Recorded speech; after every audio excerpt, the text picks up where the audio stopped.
Well, Campbell, let's start with the story of the Washington gossip. All the president's men are talking about leaving, or at least it's being rumored they're leaving, from the chief of staff, Rahm Emanuel, to OMB director John Orszag, to maybe their architect, David Axelrod, maybe Robert Gibbs.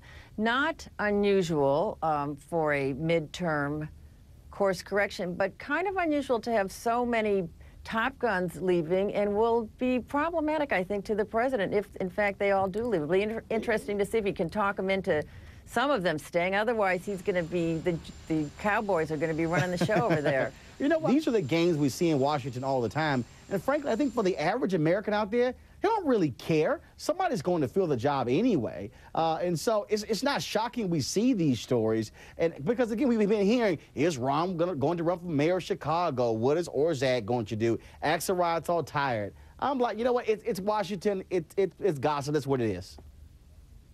You know, there's a little bit of a Washington parlor game, but Americans should be concerned, and I think they're more concerned than you're thinking, Roland, of the who is surrounding this president. It is a very big order for the American people out there to understand what informs this president, and this is a little bit more than a parlor game, but let's just see how it unfolds. And I'm also curious to see if if they do leave, if they're going to cash in after all their trash talking on lobbyists. Well, look, I mean, everybody cashes in these days when you leave the White House, whether you're Republican or Democrat, so it's not shocking at all that we would expect anybody to cash in. But again, the average person sitting out there, I mean, they're really not, trying to figure out what's going on, in terms of who surrounds the president.